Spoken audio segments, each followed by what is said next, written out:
ಹರಿ ಓಂ. ಆತ್ಮೀಯ ವೀಕ್ಷಕರಿಗೆಲ್ಲ ವಿಶ್ವ ಯೋಗ ದಿನಾಚರಣೆಯ ಹಾಗೂ ವಿಶ್ವ ಸಂಗೀತ ದಿನವಾದ ಇವತ್ತು ಎಲ್ಲರಿಗೂ ಶುಭಾಶಯಗಳು. ಈ ಯೋಗ ಧ್ಯಾನ ಪ್ರಾಣಾಯಾಮಗಳು ನಮ್ಮ ಶರೀರವನ್ನು, ನಮ್ಮ ಜೀವನವನ್ನು, ನಮ್ಮ ಭವಿಷ್ಯತ್ತನ್ನು ರೂಪಿಸುತ್ತವೆ. ಇದು ಆರೋಗ್ಯಕ್ಕೂ, ದೇಹಕ್ಕೂ, ಜೀವನಕ್ಕೂ, ದೈವ ಸಾಕ್ಷಾತ್ಕಾರಕ್ಕೂ ಎಲ್ಲ ಬಗೆಯಿಂದಲೂ ನಮ್ಮ ಜೀವನವನ್ನು ಉಜ್ಜೀವನಗೊಳಿಸುತ್ತದೆ. ವಿಶ್ವ ಯೋಗ ದಿನಾಚರಣೆಯ ಒಂದೇ ಅಲ್ಲ, ಪ್ರತಿದಿನವೂ ಈ ಯೋಗ, ಧ್ಯಾನ, ಪ್ರಾಣಾಯಾಮಗಳನ್ನು ಅನುಸರಿಸಬೇಕು. ಪ್ರತಿಯೊಬ್ಬ ಮನುಷ್ಯನು ಈ ದೈನಂದಿನ ಜೀವನದಲ್ಲಿ ಪ್ರಾಣಾಯಾಮ ಮತ್ತು ಧ್ಯಾನವನ್ನು ಅಳವಡಿಸಿಕೊಂಡರೆ ನಮ್ಮ ದೇಹದಲ್ಲಿ ರೋಗ ನಿರೋಧಕ ಶಕ್ತಿಯನ್ನು ಮತ್ತು ದಿನದ ಲವಲವಿಕೆಯನ್ನು ನಾವೇ ಗಳಿಸಿಕೊಳ್ಳಬಹುದು. ನೋಡಿ, ಪ್ರತಿ ದಿನದ ಅಭ್ಯಾಸವನ್ನು ಇವತ್ತು ತಮ್ಮ ಮುಂದೆ ನಾನು ಪ್ರಸ್ತುತಪಡಿಸುತ್ತೇನೆ. ಮೊದಲನೆಯೇ ಚಿನ್ಮುದ್ರೆಯಲ್ಲಿ, ಅಂದರೆ ಈ ಮುದ್ರೆಯನ್ನು ಅಭ್ಯಾಸ ಮಾಡಬೇಕು. ಇದು ನಿಧಾನವಾಗಿ ಉಸಿರಾಟವನ್ನು ತೆಗೆದು ನಮ್ಮ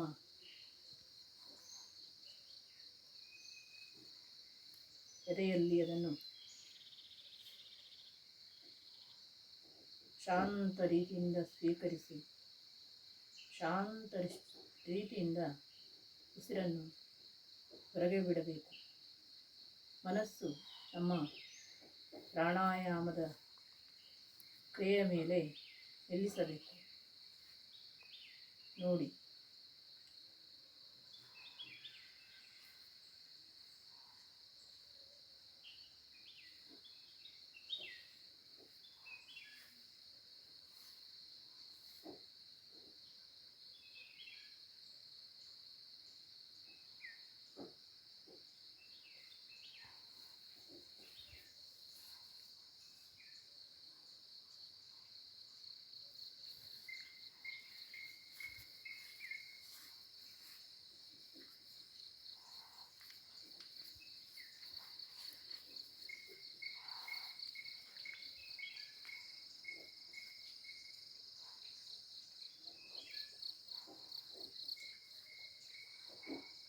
ಈ ಚಿನ್ಮುದ್ರೆಯು ನಮ್ಮ ಏಕಾಗ್ರತೆಯನ್ನು, ಶರೀರದ ಸಮತೋಲನವನ್ನು, ಉಸಿರಾಟವನ್ನು ಸ್ವಚ್ಛವಾಗಿ ನಿರ್ವಹಿಸುತ್ತದೆ. ಈ ಚಿನ್ಮುದ್ರೆಯಲ್ಲಿ ಪ್ರಾಣಾಯಾಮ ಮಾಡಿದರೆ ದೇಹಕ್ಕೆ ಚೈತನ್ಯವು ಸಿಗುತ್ತದೆ. ಇದೇ ರೀತಿ ಆವಾವ ಅಂಗಾಂಗಗಳಿಗೆ ಬೇಕಾಗುವಂತಹ ಮುದ್ರೆಗಳು, ಇವುಗಳನ್ನು ನಿರಂತರ ಅಭ್ಯಾಸ ಮಾಡುವುದರಿಂದ ನಮ್ಮ ಶರೀರದಲ್ಲಿ ಆರೋಗ್ಯವು ವೃದ್ಧಿಸುತ್ತದೆ. ಇದನ್ನು ನಿರಂತರವಾಗಿ ನಾವು ನಮ್ಮ ಪ್ರತಿದಿನದ ಕೆಲಸದಲ್ಲಿ ಕೇವಲ ಅರ್ಧ ಗಂಟೆಗಳು, ಅಂದರೆ 30 ನಿಮಿಷವನ್ನಾದರೂ ಸರಿಯಾದ ಪ್ರಕ್ರಿಯೆಯಲ್ಲಿ ಗುರುಗಳ ಆಶೀರ್ವಾದವನ್ನು ಪಡೆದು, ಗುರುಗಳ ಮಾರ್ಗದರ್ಶನದಿಂದ ಇದನ್ನು ನಾವು ಅಭ್ಯಾಸ ಮಾಡಬೇಕು. ಶ್ರೀ ರಾಮಕೃಷ್ಣ ಭಟ್ ಶಿರವಳ್ಳಿಯವರು ನಮಗೆಲ್ಲ ಶಿಕ್ಷಕರು, ಮಾರ್ಗದರ್ಶಕರು. ಅವರು ನಮ್ಮ ಯೋಗ ಗುರುಗಳು. ಈ ಸಂದರ್ಭದಲ್ಲಿ ಅವರನ್ನು ಭಕ್ತಿಯಿಂದ ಪ್ರಣಾಮವನ್ನು ಅವರಿಗೆ ಸಲ್ಲಿಸಿ ನನ್ನ ಧ್ಯಾನವನ್ನು ನಾನು ಮಾಡಲು ಇಚ್ಛಿಸುತ್ತೇನೆ. ಹರಿ ಓಂ. ನೀವು ಈ ಧ್ಯಾನವನ್ನು ಮಾಡಿ ಆರೋಗ್ಯವನ್ನು ನಿಮ್ಮದಾಗಿಸಿಕೊಳ್ಳಿ. ಧನ್ಯವಾದಗಳು.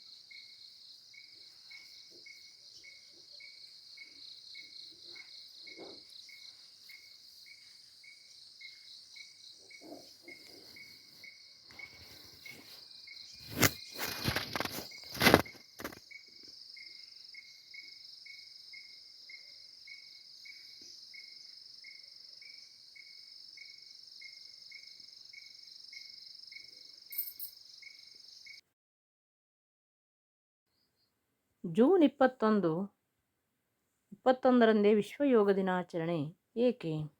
ಪ್ರಾಚೀನ ಭಾರತದ ಪರಂಪರೆಯ ಅತಿ ಮಹತ್ವದ ಕೊಡುಗೆ ಎಂದರೆ ಅದು ಯೋಗ. ಇದು ದೇಹ ಮತ್ತು ಮನಸ್ಸನ್ನು ಒಳಗೊಂಡಿದೆ. ಯೋಚನೆ ಮತ್ತು ಕ್ರಮನಿಯಂತ್ರಣ ಮತ್ತು ಈಡೇರುವಿಕೆ, ಮನುಷ್ಯನ ಮತ್ತು ಪ್ರಕೃತಿಯ ನಡುವಿನ ಬಾಂಧವ್ಯವೇ ಯೋಗ. ಆರೋಗ್ಯ ಮತ್ತು ಸರ್ವತೋಮುಖ ಬೆಳವಣಿಗೆಯೇ ಯೋಗ ಉತ್ತಮ ಸಾಧನ. ಯೋಗ ಕೇವಲ ವ್ಯಾಯಾಮವಲ್ಲ, ಇದು ವಿಶ್ವ ಮತ್ತು ಪ್ರಕೃತಿಯೊಂದಿಗೆ ನಮ್ಮತನವನ್ನು ಒಂದಾಗಿಸುವ ವಿದ್ಯೆಯಾಗಿದೆ. ಯೋಗವು ಬದುಕನ್ನು ಬದಲಿಸುವ ಮತ್ತು ಆತ್ಮಸಾಕ್ಷಿಯ ಸೃಷ್ಟಿ. ಯೋಗದ ಗುರಿಯು ಕೇವಲ ದೇಹವನ್ನು ಸರಿಪಡಿಸುವುದು ಮಾತ್ರವಲ್ಲ, ಮನಸ್ಸು ಮತ್ತು ದೇಹ ಮತ್ತು ಆತ್ಮ ಸೇರಿದ ಎಲ್ಲ 3 ಅಂಶಗಳನ್ನು ಶುದ್ಧೀಕರಿಸಲು ನೆರವಾಗಿರುತ್ತದೆ. ಇದು ನಾವು ಮತ್ತು ಪ್ರಕೃತಿ ಮಾತೆಯ ಜೊತೆ ನಮ್ಮ ಸಂಪರ್ಕವನ್ನು ಕಲ್ಪಿಸಿಕೊಡುತ್ತದೆ. ಇದು ನಮ್ಮನ್ನು ನಮ್ಮ ನೈಜತೆಯ ಹತ್ತಿರಕ್ಕೆ ಕೊಂಡೊಯ್ಯುತ್ತದೆ.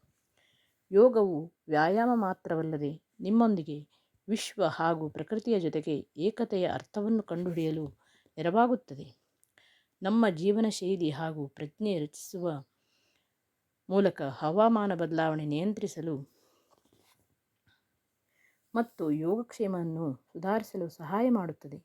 ಯೋಗವು ಮನಸ್ಸು ಮತ್ತು ದೇಹ ಚಿಂತನೆ ಮತ್ತು ಕ್ರಿಯೆ, ಸಂಯಮ ಮತ್ತು ಸಾರ್ಥಕತೆಯನ್ನು ಒಗ್ಗೂಡಿಸುತ್ತದೆ. ಹಾಗೆಯೇ ಪ್ರಕೃತಿ ಮತ್ತು ಮನುಷ್ಯನ ನಡುವೆ ಸಾಮರಸ್ಯವನ್ನು ಉಂಟುಮಾಡುತ್ತವೆ. ಯೋಗವು ದೈಹಿಕ ಮತ್ತು ಮಾನಸಿಕ ಆರೋಗ್ಯವನ್ನು ಉತ್ತಮವಾಗಿಸಲು ಸಹಾಯ ಮಾಡುತ್ತದೆ. ಯೋಗವು 600 ವರ್ಷಕ್ಕೂ ಹಳೆಯದಾದ ಭೌತಿಕ, ಮಾನಸಿಕ ಮತ್ತು ಆಧ್ಯಾತ್ಮಿಕ ಅಭ್ಯಾಸವಾಗಿದೆ. ಪ್ರತಿ ವರ್ಷ ಯೋಗದ ದಿನಾಚರಣೆಯ ಯೋಗ ಧ್ಯಾನ ಸಭೆಗಳು, ಚರ್ಚೆಗಳು, ಸಾಂಸ್ಕೃತಿಕ ಪ್ರದರ್ಶನಗಳು ಇತ್ಯಾದಿಗಳು ಅಭ್ಯಸಿಸುವುದರ ಮೂಲಕ ವಿಶ್ವದ ಬಹುತೇಕ ರಾಷ್ಟ್ರಗಳಲ್ಲಿ ಯೋಗ ದಿನವನ್ನು ಆಚರಿಸಲಾಗುತ್ತದೆ. ಯೋಗ ಆಚರಣೆ ಬಗ್ಗೆ 2014 ಸೆಪ್ಟೆಂಬರ್ನಲ್ಲಿ ನಡೆದ ವಿಶ್ವಸಂಸ್ಥೆಯ ಸಾಮಾನ್ಯ ಸಭೆಯಲ್ಲಿ ಮೊದಲ ಬಾರಿಗೆ ಮಂತ್ರಿ ಮೋದಿಯವರು ಪ್ರಸ್ತಾಪವನ್ನು ಮಂಡಿಸಿದ್ದರು. ನರೇಂದ್ರ ಮೋದಿಯವರು ಭಾರತದ ಪ್ರಧಾನಿಯಾಗಿ ಮೊದಲ ಬಾರಿ ಅಧಿಕಾರ ವಹಿಸಿಕೊಂಡ ವರ್ಷವೇ 2014 ಸೆಪ್ಟೆಂಬರ್ನಲ್ಲಿ ನಡೆದ ವಿಶ್ವಸಂಸ್ಥೆಯ ಸಾಮಾನ್ಯ ಸಭೆಯಲ್ಲಿ ಯೋಗದ ಮಹತ್ವವನ್ನು ಸಾರಿದರು. ಯೋಗವು ವಿಶ್ವ ಹಾಗೂ ಶಾಂತಿಗೂ ಪೂರಕ ಎನ್ನುವುದನ್ನು ವಿಶ್ವಸಂಸ್ಥೆಯ ಸದಸ್ಯರ ರಾಷ್ಟ್ರಗಳಿಗೆ ಮನವರಿಕೆ ಮಾಡಿಕೊಟ್ಟಿದರು. ಆ ವೇಳೆ ವಿಶ್ವಸಂಸ್ಥೆಯ ಮುಂದೆ ಯೋಗ ದಿನಾಚರಣೆ ಪ್ರಸ್ತಾವನೆಯನ್ನು ಮುಂದಿಟ್ಟರು. ಇದನ್ನು ವಿಶ್ವಸಂಸ್ಥೆ ಮಾನ್ಯ ಮಾಡಿತು. ನಂತರ ಎಲ್ಲ ಸದಸ್ಯ ರಾಷ್ಟ್ರಗಳ ಅಭಿಪ್ರಾಯವನ್ನು ಸಂಗ್ರಹಿಸಿ 2015ರಲ್ಲಿ ಜೂನ್ 21 ವಿಶ್ವ ಯೋಗ ದಿನವೆಂದು ಘೋಷಿಸಿತು. ಅದರೊಂದಿಗೆ ಭಾರತಕ್ಕಷ್ಟೇ ಸೀಮಿತವಾಗಿದ್ದ ಕೆಲವು ಆಸಕ್ತ ವಿದೇಶಿಗರಷ್ಟೇ ಮಾಡುತ್ತಿದ್ದ ಯೋಗವನ್ನು ಪ್ರಪಂಚದಾದ್ಯಂತ ಸಾಮೂಹಿಕವಾಗಿ ಅಭ್ಯಸಿಸುವಂತೆ ಮಾಡುವಲ್ಲಿ ಮೋದಿ ಯಶಸ್ವಿಯಾದರು. ಇಂತಹ ಯೋಗ ದಿನವನ್ನು ಭೂಮಿಯ ಉತ್ತರ ಭಾಗದಲ್ಲಿ ಅಧಿಕ ದಿನ ಇರುತ್ತದೆ. ಜೂನ್ 21 ಅಧಿಕ ದಿನವಾಗಿದೆ. ಅಂದರೆ ಅದು ಉತ್ತರ ಭಾಗದಲ್ಲಿ ಹಗಲು ದೀರ್ಘಾವಧಿಯಾಗಿರುತ್ತದೆ, ದಕ್ಷಿಣದಲ್ಲಿ ಹಗಲಿನ ಅವಧಿ ಕಡಿಮೆಯಾಗಿರುತ್ತದೆ. ಅಂದು ಸೂರ್ಯ ತನ್ನ ಪಥವನ್ನು ದಕ್ಷಿಣದತ್ತ ಬದಲಿಸುತ್ತಾನೆ. ಅಂದು ಸಾಮಾನ್ಯವಾಗಿ ಹುಣ್ಣಿಮೆಯಾಗಿದ್ದು ಗುರುಪೂರ್ಣಿಮೆಯ ದಿನವಾಗಿರುತ್ತದೆ. ಇದು ಯೋಗ ಮಾಡಲು ಅಥವಾ ಆರಂಭಿಸಲು ಸೂಕ್ತವಾದ ದಿನವಾಗಿದೆ. ಹೀಗೆಂದು ಮೋದಿಯವರು ತಮ್ಮ ಭಾಷಣದಲ್ಲಿ ಹೇಳಿದ್ದರು. ಅದನ್ನು ವಿಶ್ವಸಂಸ್ಥೆ ಮಾನ್ಯ ಮಾಡಿದೆ. ಭಾರತದಲ್ಲಿ ಯೋಗ ದಿನಕ್ಕೆ ಬೇಕಾದ ತಯಾರಿಕೆಯನ್ನು ಕೇಂದ್ರ ಸರ್ಕಾರದ ಆಯುಷ್ ಇಲಾಖೆ ವ್ಯವಸ್ಥೆ ಮಾಡಿದೆ.